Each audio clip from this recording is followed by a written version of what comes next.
நம்முடைய புதுச்சேரி மாநில பாட்டாளி மக்கள் கட்சியை பொறுத்தவரை நான் பொறுப்பேற்ற பிறகு நீங்கள் சுதந்திரமாக செயல்படலாம், எந்தவித கட்டுப்பாடும் கிடையாது. ஆனால் ஒன்றே ஒன்று,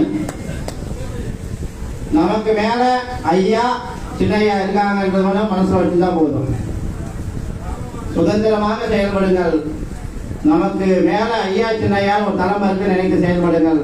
அந்த தலைமையை மீற நினைத்தால் நிச்சயமாக செயல்பட முடியாது என்பதை அன்போடு தெரிவித்துக் கொள்கிறேன். முடியாது. ஐயா தான் வேலை வாக்கு. ஐயா சொன்னதை மீறி எத்தகைய பொறுப்பாளராக இருந்தாலும், கோடான கோடி படைகளை வைத்திருந்தாலும், அந்த கட்டுப்பாட்டு வளையத்திற்குள் நீங்கள் செயல்பட வேண்டும். அதனை உங்களை முன்னின்று ஐயாவுக்கும் புதுச்சேரி மாநிலத்திற்கும் ஒரு பாலமாக, இணைப்பு பாலமாக நான் செயல்படுவேன் என்று சொல்லிக்கொள்கிறேன். ஒரு தொண்டனுக்கு பிரச்சனை என்றால் உடனடியாக என்னை தோழமையுடன் அழையுங்கள்.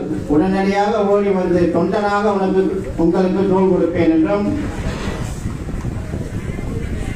அமைப்பாளர் என்பது ஐயா கொடுத்த பொறுப்பு, இது பதவி அல்ல. ஏன்னா அந்த பதவி சுகத்தை பத்தி ஐயா பேசியிருக்காங்க. இது நமக்கு கண்டிப்பா பதவி அல்ல, இது பொறுப்பு.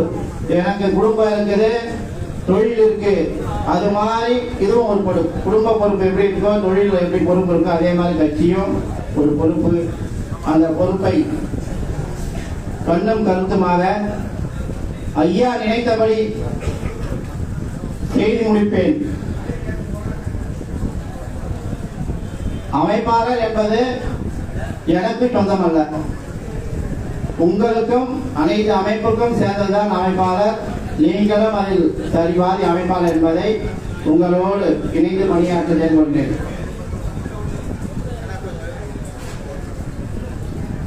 இந்த கணபதிக்கு மட்டுமல்ல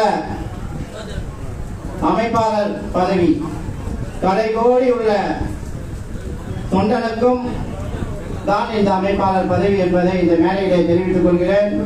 ஆகவே நீங்களும் பொறுப்போடு பொறுப்பாளராக செயல்பட வேண்டும் என்பதை இதன் மூலம் கேட்டுக்கொள்கிறேன். என்ன கேட்டாலும் நான் உங்களுடன், உங்கள் வீட்டு நபராக, உங்கள் குடும்ப பிள்ளையாக, மூத்தவர்களுக்கு தம்பியாக, என்னை விட இளையவர்களுக்கு அண்ணனாக என்றென்றும் உங்களோடு பயணிப்பேன். நீங்கள் உரிமையோடு என்னிடம் பேசுங்கள், நான் உங்களோடு பாசத்துடன் பழகுவேன். உங்கள் வீட்டுக்குள்ள உங்கள் சுக துக்கம் எந்தவித பிரச்சனையாக இருந்தாலும், குடும்ப பிரச்சனை, பங்காளி பிரச்சனை, நல பிரச்சனை, எந்த பிரச்சனையாலும் ஒரு தம்பியாக, ஒரு அண்ணனாக என்னிடத்திலே சொல்லுங்கள். நாங்கள் இங்கு மாநில பொறுப்பாளர் அனைவரும் இணைந்து வந்து முடிந்தவரை உங்களுடைய பிரச்சனைகளை தீர்க்க பாடுபடுவோம். அதைவிட உங்களுடைய தொழில் பிரச்சனைகளே ஏதேனும் யாரேனும் தலையிடுவதாக இருந்தால் உடனடியாக நாங்கள் AK-47 தயாராக இருக்கிறோம். ஆகவே தைரியத்துடன் பயணிங்கள், நம்பிக்கையுடன் பயணிங்க. முதல்ல ஃபர்ஸ்ட் நம்பிக்கை இருக்கணும். எந்த பணம் 10 கோடி இருக்கு, 5 கோடி இருக்கலாம், 5 நம்பிக்கையை விட்டுட்டு ஒவ்வொரு இளைஞரும் வீடு வீடாக சென்று நிச்சயமாக வெற்றி நமக்கு தான். கவலை வேண்டாம். பாட்டாளி மக்கள் கட்சி எதிர்காலத்தில் பாண்டிச்சேரியில் ஒரு அசைக்க முடியாத சக்தியாக வரப்போகிறது. நீங்கள் மனதிலே காண வேண்டும். நீங்கள் இங்க இருக்கிற பெரும்பாலும் பாட்டாளி மக்கள் கட்சியா எங்க பணம் இல்லை, பணம் யார் செலவு பண்ணுவாங்க அப்படிங்கிற உழைப்பை கொடுங்கள். நாங்கள் அதற்கான மூலதனத்தை செய்து கொடுக்கிறோம். ஒவ்வொரு தொகுதியும் உங்கள் தொகுதி உங்கள் கையில் ஒரு டைரி போட போறோம். அதை விரைவில் அடுத்த கூடுதல் அறிவிப்போம். உங்க தொகுதி உங்க கை, அந்த டைரிக்குள்ளார உங்க தொகுதி இருக்கும். அதுக்கான வேலை திட்டங்களை கொடுக்க போறோம். அதையும் நீங்க கனிவோடு செய்யுங்க. அடுத்ததாக பொறுப்புகள் என்பது தொகுதி தலைவர், செயலாளர், அவர்தான் உரிமை. அவர்களுக்கு தான் முன்னுரிமை. தொகுதி தலைவர், செயலர். ஏன்னா ஒரு காலத்துல தொகுதி தலைவருக்கு தான் போட்டி அதிகமா இருக்கும். அப்படி ஒரு தொகுதி தலைவர், செயலாளர் என்ற ஒரு கட்டமைப்பை உருவாக்க போகிறேன்.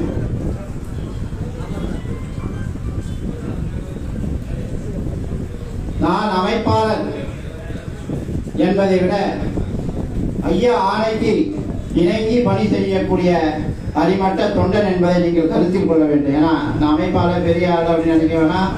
எப்பொழுது வேணாலும் என்னுடைய தொலைபேசியிலே தொடர்பு கொள்ளலாம். அப்படி எடுக்கவில்லை என்று சொன்னால் மிஸ்டு காலம் பார்த்து நான் நிச்சயமாக அளிப்பேன். நான் செய்யும் இந்த தொண்டினை நீங்கள் உங்கள் ஒத்துழைப்புடன் நல்குவீர்கள் என்று நான் எதிர்பார்க்கிறேன். கை தட்டி கொஞ்சம் நான் செய்ய போறது தொண்டு உங்களுக்கு தொண்டுங்கிறது தேவை. இந்த கட்சியை வலுப்படுத்த வேண்டும். ஏன்னா ஐயா பேசுகிற அந்த வேதனையான விஷயங்கள் என்னுடைய இதயத்தை பாதிக்கப்பட்டுள்ளது. நிச்சயமாக நல்ல ஒரு எதிர்காலத்தை என்னால் கொடுக்க முடியும் என்று நம்புகிறேன். நீங்களும் தொடர்ந்து பயணிக்க வேண்டும்.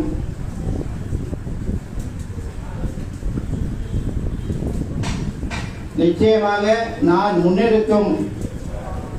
என்பதை நாம் முன்னெடுக்க போகும் புதுச்சேரி மாநில பாமகவை வசப்படுத்த நீங்கள் என்றைக்கும் உறுதுணையாக இருக்க வேண்டும்.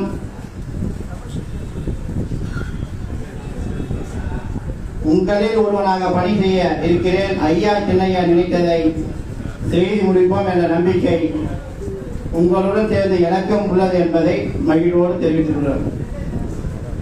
நாம் யாருக்கும் எதிரி அல்ல. நல்லா புரிஞ்சுக்கோங்க. நான் யாருக்கும் எதிரி அல்ல. நான் ஐயா காட்டிய பாதையில் பயணிக்கக்கூடிய ஒரு எளிய தொண்டன். அரசியலில் கருத்து வேறுபாடு வேண்டாம். நாம் ஒரு குடும்பமாக பயணிக்கலாம். ஏன்னா எந்த கோஷ்டிக்கும் இதுக்கப்புறம் இடம் கிடையாது. எனக்கு எல்லாருமே வேணும். கோஷ்டி என்பது கிடையாது. நாம் குடும்பமாக பயணிக்க போகிறோம். குடும்பத்தில் உங்கள் வீட்டு பிள்ளையாக என்னை நினைத்து எந்த வித கருத்து வேறுபாடாக இருந்தாலும் என்ன நீங்கள் அழைங்க. ஒரு விஷயம் பேசணும், கொஞ்சம் வீட்டுக்கு வாங்கினா கூட நான் வீட்டுக்கு வந்து பேசுகிறேன். வேற எந்த பொது தளத்திலையும் இல்லை தொலைபேசிலையும் பேச வேணாம். யாரை பற்றி யாரும் பேசிக்க வேணாம். இங்கே இருக்கின்ற ஒவ்வொருவரும் உழைப்பாளிகள் என்பது எனக்கு தெரியும். நம்மளாம் ஒருங்கிணைக்கிறது சரியான ஒரு ஆள் இல்லை. அந்த வகையிலே நாம் உழைப்பை ஒருங்கிணைக்க வேண்டும் என்று சொல்லிக்கொண்டு, ஆட்சி அதிகாரம் வருவதற்கு நம்முடைய இலக்கு புதுச்சேரி மாநிலத்தில் அரசியல் செய்வது. எதற்காக சொல்லுங்க? ஆட்சி அதிகாரத்துக்கு வருவது. நம்ம மாட்டு செய்யற எதுக்கு அரசியல் செய்ய சொல்லுங்க? நம்ம மாட்டு வீட்டில் ஒரு நாளா 2 நாளா இருந்துட்டு போயிட்டு நான் 20 வருஷம் இருந்தேன், 25 வருஷம் இருந்தேன் சொல்றதுக்கு புண்ணியங்களை தனிநபராக வந்து அரசியல் செய்வது எதற்கு? ஆட்சி அதிகாரத்திற்கு வருவதற்கு என்று புரிந்து கொண்டால் நமக்குள் ஏது பிணக்கு? ஆட்சி அதிகாரத்துக்கு வருவது நம்ம அரசியல் செய்வது எதற்குனா ஆட்சி அதிகாரத்துக்கு வருவது என்று நினைத்தால் நமக்குள் ஏது பிணக்கு. ஆக நம்ம ஒற்றுமையோடு செயல்படணும். யாரோ மந்திரிக்கோ எம்எல்ஏவோ போட்டி கிடையாது. யாரால் எந்தெந்த தொகுதி விரும்புகிறீங்களோ அந்தந்த தொகுதியில் நிற்கலாம். மற்றபடி இந்த பதவி என்பது இல்லை, பொறுப்பு, குடும்ப பொறுப்பு, குடும்ப சுமையை கூட சொல்லலாங்க. அந்த சுமையை நாம் சுகமான சுமையானதுனால மாவட்டத்துக்குலாம் சொல்லிடணும். அந்த மாதிரியான ஒரு சுமையாக தான் இருக்கானா அது ஒரு சுகமாக இருக்கு. அந்த சுகமான சுமையை தொடர்ந்து நான் ஏற்று செயல்படுவேன்.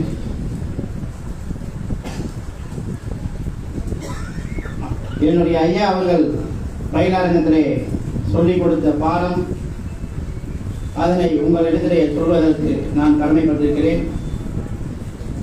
மக்கள்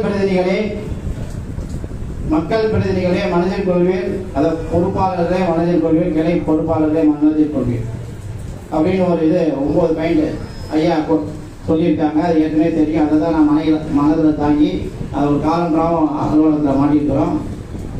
அவர்கள் செய்ய வேண்டியது, நீங்கள் எல்லாமே ஒரு பொறுப்பாளர், நீங்கள் என்ன செய்யணுன்றது சொல்கிறாங்க. மக்களை அணுகுங்கள், அவர்களில் ஒருவராக வாழ்ந்திடுங்கள். 2வது பாயிண்ட், அவர்களில் ஒருவராக வாழ்ந்திடுங்கள். அவர்களிடமிருந்து பாடங்களை கற்றுக்கொள்ளுங்க. அவங்க என்ன சொன்னாலும் அதை கேட்டு அதை பாடமாக கொள்ளுங்க. அவங்க இது தப்பு இது சொன்னாலும் அதை கேட்டுக்கொள்ளுங்க. அவர்களை நேசியுங்கள், அவங்களை விரும்பணும். அவர்கள் மீது அன்பு செலுத்துங்கள். இதோட ஐயாவோட என்னோட கட்டளை இல்லை, ஐயாவோட கட்டளை இப்ப எழுதலை, கட்சி ஆரம்பிக்கிற போது எழுதுங்க. அவர்களுக்கு தொண்டு செய்யுங்கள். உங்களுக்கு தேவையான உதவிகளை செய்ய சொல்லிக்கிறாங்க. அவர்களோடு அமர்ந்து திட்டமிடுங்கள். இதுதான் அடிப்படை. அவர்களுக்கு தெரிந்த வழியில செயல்படுங்க. இப்ப எனக்கு ஒரு கருத்து பிடிக்கலன்னும் போது அவங்க சொல்ல வராங்கன்னா அவங்க சொல்றதை அவங்களுக்கு புரியுற மாதிரி சொல்லி செயல்படணும். எடுப்பு பேசக்கூடாதுன்னு சொல்லியிருக்காங்க. நிச்சயமாக இந்த பொறுப்பு ஏற்கும் கூட்டத்துக்கு வருகிற இந்த அனைவருக்கும் நன்றி. இது பதவி வரும் போகும். ஏன்னா இப்போ இந்த புதிய அலுவலகத்தை நீங்கள் எல்லாம் பார்வையிட்டு போனோம். இது அலுவலகம் ஏன்னா புதிய இடத்துல என்னோட விருப்பம். ஏன்னா ஒவ்வொரு வீட்டில் அவங்க வீட்டில் அமைப்பாளராக இருக்கும்போது அவங்க வீட்டில் வச்சுட்டு அப்படியே அவங்களோட அந்த பையில் அப்படியே போயிடும். யார் பொறுப்பாளர் யாருன்னு தெரியாது. அடுத்த பொறுப்பாளர் வந்து அவங்க பதவியில் இருக்க மாட்டாங்க. கட்சியோட பொறுப்பு என்பது வரும் போகும். நிச்சயமாக அடுத்த அமைப்பாளர் யாரை மாற்றினாலும் ஐயா இருந்தாலும் அவங்க அந்த அமைப்பாளர் அந்த இருக்கையில் நான் உடனிருந்து அமர வைத்துட்டு தான் போவேன். ஏன்னா நான் கோச்சிங் போயிட்டு எனக்கு பதவி கொடுத்தோடனே நான் வரமாட்டேன் போக மாட்டேன், என் பதவி நீக்கிட்டாங்க அப்படின்னு சொல்ல மாட்டேன். நிச்சயமாக உங்களில் ஒரு யார் வேணாலும் அந்த பதவிக்கு வரலாம். அது முன்னுதாரணமாக முன்னெடுப்பாக அந்த அறை இருக்கு. அதை நீங்கள் பார்த்துட்டு போகணும். ஒவ்வொரு தொகுதிக்கும் ஒரு பயிர் கொடுக்குறோம். ஏன்னா இது தெரியும், நான் 7-8 அமைப்பாளர் கூட இருந்தேன். எல்லாரும் கூட நெருக்கமாக இருப்பேன். எல்லாமே பயிரெலாம் நான் தான் ரெடி பண்ணி அட்ரஸ்லாம் வாங்கி எல்லாம் கொடுப்பேன். அவங்க என்ன பண்ணுவாங்க, பதவி ஐயா மாற்றும் போது அதை அப்படியே எடுத்து போயிடுவாங்க. யார் ஒரு ஃபோன் நம்பர் கேட்டாலும் கொடுக்க மாட்டாங்க. அந்த நிலை தொடங்குதல் விளைவு பாண்டிச்சேரியில் கட்சி இப்போ பின்னாடி எனக்கு தகவல் வரல, தொடர்பு கொள்ள முடியல, யாரும் எனக்கு தகவல் சொல்ல மாட்டாங்க. நான் கட்சியில் இருக்கிறதுனா இல்லையான்னு எனக்கே தெரியல. இப்போ நாங்கள் கிராமங்களுக்கு சொல்லுவேன். இதெல்லாம் எனக்கு ப்ராக்டிக்கலாக எனக்கு தெரியும். யார்கிட்ட போய் சொல்றது? முன்னாள் அமைப்பாளர் அவங்கள்டையும் சொன்னேன். தனியாக ஒரு அலுவலகம் கூட தனியாக அலமாரி வைங்க, அந்த அலமாரி எல்லாம் ஃபைல் வைங்க, வந்தால் ஃபோன் பண்ணு. அதுவும் வாட்ஸ்அப்பில் செய்தி இளைஞர்களுக்கு தான் செல்லும். நிச்சயமாக என்னுடைய அலுவலகத்திலிருந்து ஒவ்வொரு நிகழ்வுக்கும் உங்களுக்கு அழைப்பு என்னுடைய அலுவலகத்தில் உதவியாளர் அளிப்பாங்க, இல்லைன்னா அலுவலக ஊழியர்கள் அளிப்பாங்க. அதை நீங்கள் சொல்ல வேண்டும்.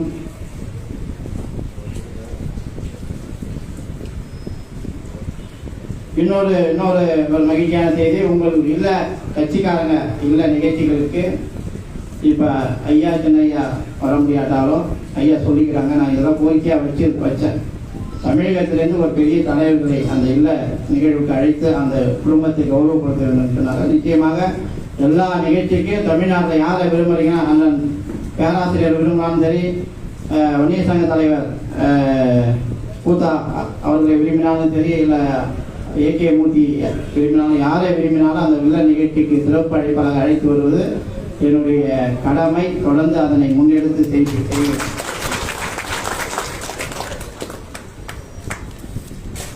எல்லாவற்றுக்கும் மேலாக என்னை அறிவித்து 3 நாட்களுக்கு முன்பு மருத்துவர் ஐயா அவர்கள் என்னை திக்கற்றவர்களுக்கும் திசை காட்டும் தெய்வமாக வணங்குகின்ற மருத்துவர் ஐயா அவர்கள் என்னை அறிவித்தாங்க. உள்ளபடி சொல்ல போனால் எனக்கு உண்மையாலுமே தெரியாது. அது பொறுப்பை மாற்றுவாங்களானே பற்றி தெரியாது.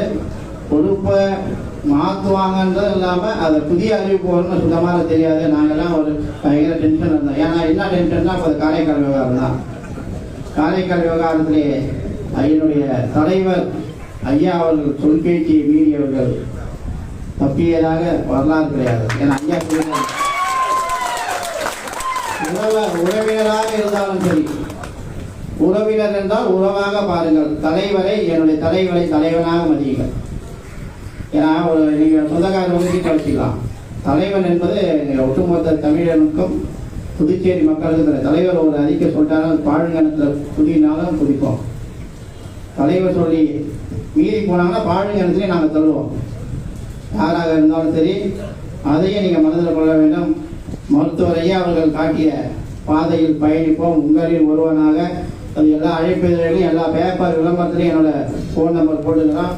அரசியல் ஆலோசனைக்கும் கட்சியில் இணைவதற்கு என்னோட செல் நம்பர் கொடுத்துருவேன். எல்லாருக்கும் உங்களுக்கும் தெரியும். அந்த செல் நம்பர் கிட்டத்தட்ட ஒரு 200 பேர் ஃபோன் பண்ணிட்டாங்க எனக்கு. நானும் வரேன், நான் உங்களோட பயணிக்கிறேன், நான் ஏம்பலத்துடைய ரசிகர், பல தொகுதியிலேருந்து ஃபோன் பண்ணிக்கிறாங்க. அதெல்லாம் செவ்வாய் புதன்கிழமையிலேருந்து அதனை செயல் வடிவம் கொடுக்க போகிறோம். எல்லாமே நான் சொல்றதெல்லாம் உங்களுடைய ஒத்துழைப்போடு அதற்கு முழு ஆதரவு தர வேண்டும் என்று கேட்டுக்கொள்கிறேன். குறிப்பாக எல்லாவற்றுக்கு மேலாக இந்த நிகழ்வு நான் அமைப்பாளர் மருத்துவர் ஐயா அவர்களுக்கு நன்றி சொல்லும் நிகழ்வை குடும்ப நிகழ்ச்சியாக ரொம்ப பெருமையா இருக்கிறது. ஏன்னா நான் வந்து திடீர்னு நான் அறிவிக்க மேலே ஒன்றுமே புரியாது, மைண்டை வந்து அப்செட் ஆகிட்டு யாருக்கு ஃபோன் பண்ணுறது என்ன பண்ணுறது இல்லை. இது குடும்ப நிகழ்வாக என்னோடு உடனிருந்து பயணித்து இவ்வளோ பெரிய நிகழ்ச்சி. ஏன்னா வந்து குடிக்கட்டி இந்த அழைப்பை வந்து பாண்டிச்சேரி ஃபுல்லாக எல்லா கிராமத்துக்கும் நேரில் போய் வச்சுட்டு இன்னொரு டீம் வந்து பக்கத்தில் எல்லா ஏரியாவும் வச்சாங்க. என்னோடு இணைந்து பணியாற்றிய என்னுடைய அருமை நண்பர் அவர் தான் முதல்ல சொன்னார், கவலைப்படாதீங்க அறிவிச்சு வந்து கீழே இறங்கணுன்னு நான் பார்த்துக்கிறேன், இருந்து நம்ம செய்யணும். அருமை நண்பர் ஊடக பிரிவினுடைய செயலாளர் ஐயாவுக்காக எதையும் செய்யக்கூடியவர் புதுவை செல்வம் அவர்களுக்கு நன்றியை தெரிவித்துக் கொள்கிறோம். என்னோடு 2 நாள் பம்பரமாக இழுத்து தெரிஞ்சாங்க அண்ணா வடிவேல் அண்ணா, கொஞ்சம் தொழியாதப்பா கொஞ்சம் தொழியாத தேர்தல் மாதிரி தேர்தல் நேரத்தில் ஓடுற மாதிரி 3 மாடி 4 மாடி எல்லாம் வீட்டுக்கிட்டு போய் அறிமுகப்படுத்தி நம்ம புள்ள வந்து எல்லாம் ஆதரவு எல்லாரையுமே எல்லாவற்றுக்கும் மேலாக பெருமையாக சொல்லணும்னா இது குடும்ப கட்சின்றது ஒரு உதாரணம். ஒவ்வொரு வீட்டில் இனிப்பு வேற எனக்கு கொடுத்தாங்க, இனிப்பு சால்வை போட்டு இனிப்பு கொடுத்தாங்க. ஒரு சில வீட்டில் உட்கார வச்சு மல்லாட்டை ஃபுல்லாக கை நிறையா கொடுத்தாங்க. அதுதான் குடும்ப கட்சி. ஆனால் அப்படியே நான் வாங்கிட்டு வந்தாங்க. ஒரு வீட்டில் வாழைப்பழம் கொடுத்தாங்க, ஒரு வீட்டில் கிழங்கு கொடுத்தாங்க, ஒரு வீட்டில் டீ கொடுத்தாங்க. டீ எங்களால் சாப்பிடவே முடியல, ஏன்னா நான் தூங்கி வந்து 4 நாள் ஆகுது. தெரியும் என்னுடைய நாளைக்கு வந்து என்னுடைய அண்ணன் மகள் நிச்சயதாக தான் அந்த விழாவே மறந்து போயிடுச்சு. அந்த அது கூட அழைப்பு கொடுக்கணும். ஏன்னா அந்த திரியல் வீட்டுதான் ஐயா இந்த திட்டமிடலும் எனக்கு இல்லைன்னா நம்ம வந்து பக்காவாக செஞ்சுருவோம். தொடர்ந்து உழைத்த செல்வம் அவர்களுக்கும் என்னோடு இணைந்து செயல்பட்ட என்னுடைய அருமை அண்ணன் வன்னி சங்கத்தினுடைய செயலாளர் முருகன் அவர்களுக்கும் என்னுடைய பல தளபதியாக தோல்வி வரும்போதெல்லாம் என்ன கவலைப்படாதீங்க, என்னை வந்து இணையத்தில் தூண்டி விடுவார். என்னதான் கம்மன் தோல்வி வரும்போது என்னோடு தோல்கின்ற எல்ஜி இளைஞர் சங்க செயலாளர், எதிர்காலத்திலே அரியாமன் சட்டமன்ற தொகுதியிலே சட்டமன்ற உறுப்பினர் ஆகித்தான் இறங்க போறேன். நான் எல்ஜி சேகர் அவர்களுக்கும் என்னோடு தோல் என்று எதிர்பார்க்கிறேன். பெயிண்ட் கடையில் நிறைய வேலை இருக்கான், பெரிய ரொம்ப பிரச்சனைகள் மாட்டிக்காரு மன பெரிய பிரச்சனைகளை நம்ம தோழர் மாட்டினார், எதுக்கும் வரமாட்டார் நினைச்சேன். ஆனால் என்னைக்கு அறிவித்தாங்களோ அன்னையிலிருந்து முகமலர்ச்சியோடு என்னோடு பயணிக்கின்ற அருமை நண்பர் சிவா அவர்களுக்கு இந்த நேரத்தில் என்னுடைய நன்றியை தெரிவித்துக் கொள்கிறோம். ஏன்னா அவர் வந்து இப்போ எங்கே இருக்கீங்க தலைவரை, எங்கே இருக்கீங்க, நான் வந்துடுறோம் இப்போ எங்கே இருக்கீங்க மலை ஒரு அப்படின்னு சொல்லிட்டு உடனும் பயணித்த அவர்களுக்கும் என்னுடைய நட்பிலே எங்களுடைய நட்பெல்லாம் கலங்கப்படுத்தினாங்க. அரசியல் வேறு நட்பு வேறு, இதெல்லாம் நான் வெளியில் சொல்றது ரொம்ப வேதனையாக இருந்தது. இது அவ்வளோ கேவலமாக இருக்காங்களா நான் எதிர்பார்க்கல. ஒரு நிகழ்ச்சிக்கு போனால் அந்த நிகழ்ச்சி ஏன் போகிற, அவருக்கு உனக்கு என்ன சம்மந்தம், அவருக்கு அவங்களுக்கு தனிப்பட்ட நிகழ்வுகளா, அந்த நிகழ்ச்சிக்கு ஏன் போன, இதெல்லாம் ஒரு முக்கியமான காரணம். இந்த பதவி இழப்புக்கு இதெல்லாம் ஒரு முக்கியமான காரணம். அவர் வந்து அப்போ வந்து எதுக்கு போனீங்க அப்படின்னு மன வருத்தம், என்னால் அது கட்சியில் வந்து இருக்கீங்களான்னு கேட்குறாங்க. என்னோடு இருந்து மூத்த முன்னோடியாக அந்த வழிகாட்டிய அண்ணன் தப்பா சோமு அவர்களுக்கும் எல்லா வீட்டுக்கும் உறுதுணையாக இருந்த வாகூர் தொகுதியினுடைய தளபதி, அடிக்கடி நான் திட்டுவேன், சும்மா இருக்க மாட்டேன் எதனா ஒன்றாலும், அவரு 2 இரவு தூங்கலை, ராகுல் அவர்களுக்கும் உடனிருந்து உழைத்த அத்தனை சொந்தங்களுக்கும் நிறைய பேரை விட்டு போய்ட்டான். அனைவருக்கும் நன்றியை தெரிவித்துக் கொண்டு, எனக்கு பொருளாதார இழப்பு வந்தாலும் கூட இந்த கட்சியை முன்னிறுத்துவேன். ஏன்னா நான் நினைச்சது வந்து தீவிரமாக நான் தொழில் பண்ணணும், எல்லாம் பிஸ்னஸ் பண்ணணும்னு நினச்சேன். இப்போ ஐயா வந்து ஆணையிட்டுக்கிறாங்க, அந்த ஆணையை நிச்சயம் செய்து முடிப்பேன். அதுவரை தொழிலை தள்ளி வைத்துவிட்டு எனக்கு முழு நேர அரசியலில் ஈடுபட போகிறேன். இங்கே ஒரு அலுவலகம் உள்ளது, அந்த எந்த நேரத்தில் வருவோம் போவோம் அவங்க சொல்லுவோம். ஐயாவுடைய அறிக்கைகள் நம்ம நிகழ்ச்சிகள் அங்கே ஒரு நோட்டீஸ் போர்டு போட்டுக்கிறோம். என்னுடைய தனிப்பட்ட தனி அலுவலகமாக முருங்கன் பக்கத்தில் அமைக்க போகிறோம். அடுத்தது 3வது வீடு. இந்த 3 இடத்துல நான் இருப்பேன்.